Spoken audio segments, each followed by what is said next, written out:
Assalamualaikum warahmatullahi wabarakatuh. Perkenalkan, nama saya Lea Antoni dengan NIM 3312301001. Pada kesempatan kali ini, saya akan mendemonstrasikan sebuah aplikasi yang telah saya kembangkan sebagai pemenuhan tugas akhir saya. Aplikasi ini adalah Asset Management. Sistem ini dirancang secara khusus untuk memfasilitasi dan mendigitalisasi proses manajemen pergerakan aset maupun non-aset perusahaan, seperti yang akan diimplementasikan untuk kebutuhan operasional di PT XYZ. Baik, langsung saja kita ke bagian pertama, yaitu bagian login. Di sini merupakan bagian login dari aplikasi Asset Management. Jadi, pengguna bisa memasukkan username dan passwordnya. Di sini saya akan coba login.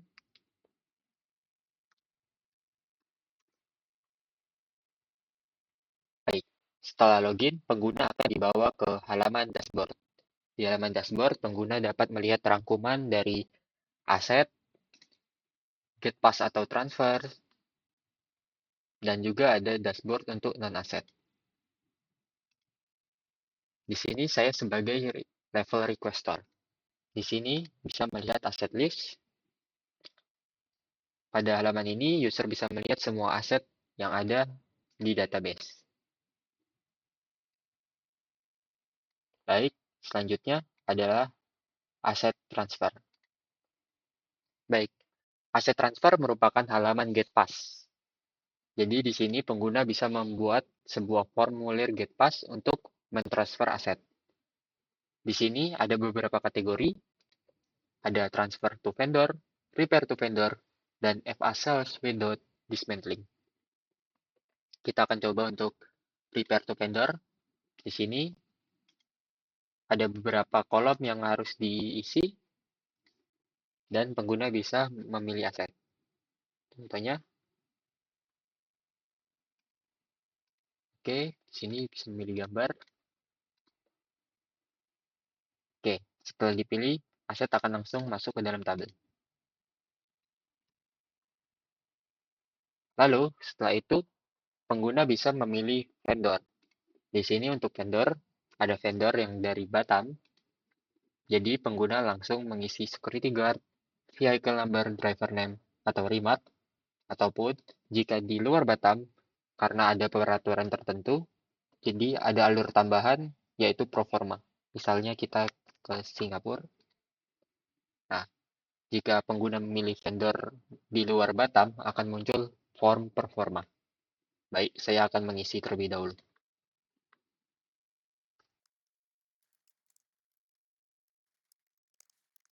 Baik, setelah diisi, di sini ada net book value.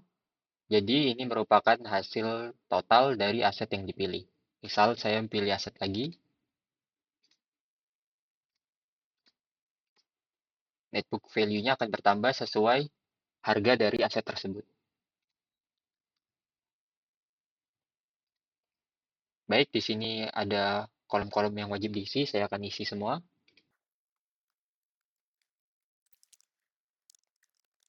Baik, setelah semua diisi, pengguna bisa menekan submit.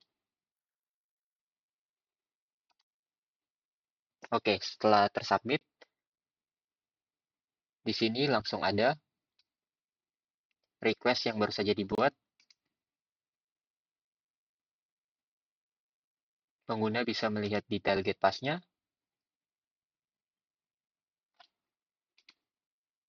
mengedit jika ini adalah repair to vendor, dia bisa mengedit return date-nya,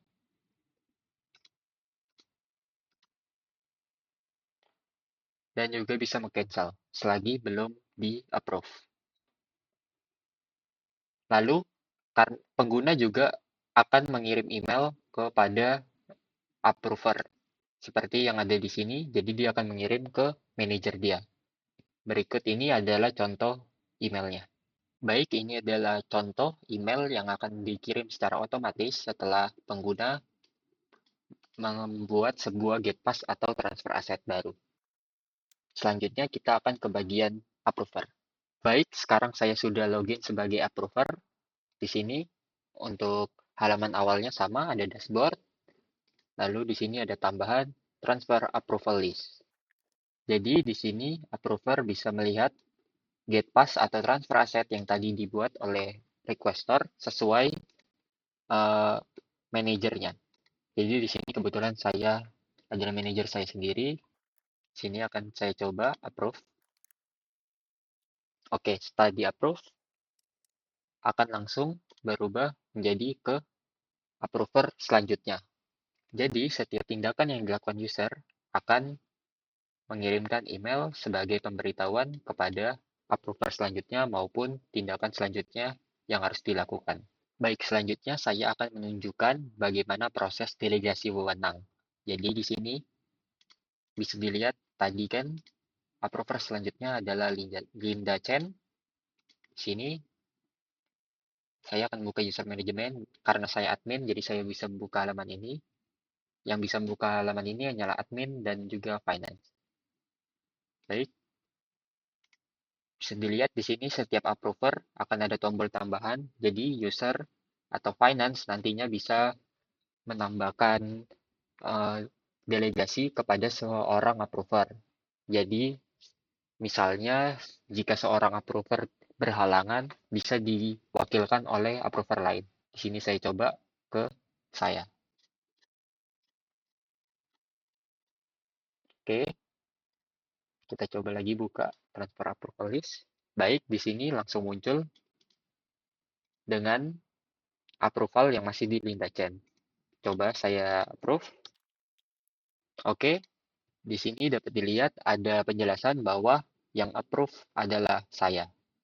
Jadi bisa dilihat kalau ini diwakilkan, berbeda dengan yang di-approve oleh saya sendiri.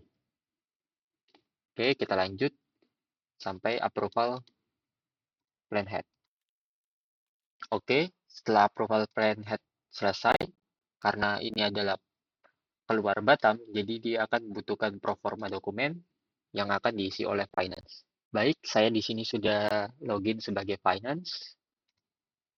Tetap sama, di sini ada dashboard, dashboard dengan aset, aset list, dan juga di sini berbeda, di sini ada aset transfer list yang akan menampilkan semua aset transfer list yang dibuat oleh user manapun.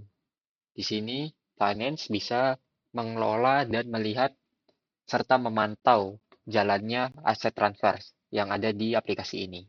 Jadi ini adalah yang tadi. Kita akan mencoba masukkan supporting dokumen.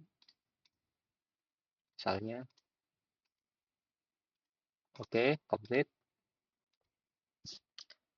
Setelah terkomplit, di sini setelah itu akan masuk ke shipping proses. Baik, kita lanjut ke bagian shipping. Baik, saya sudah login sebagai shipping. Di sini requestor dengan role shipping. Di sini sama ada dashboard, tapi dengan tambahan di asset transfer maupun non asset transfer ada shipping list. Jadi di sini Departemen Shipping dapat melihat aset transfer yang sudah dalam status waiting shipping process. Di sini sama seperti yang lainnya, dia bisa melihat detail, image, dan juga ini tombol khusus, yaitu create shipping data. Di sini shipping bisa membuat data shipping. Di sini bisa memilih aset untuk dibuatkan ke dalam box, misalnya, lalu kita save. Setelah di-save, akan muncul tombol export Excel. Kita coba export, lalu kita buka. Baik, ini adalah tampilannya. Jadi di sini, ini adalah dokumen yang diekspor agar Departemen Shipping dapat mengirimkan file ini ke ekspedisi atau kurir sehingga transfer aset dapat dilakukan.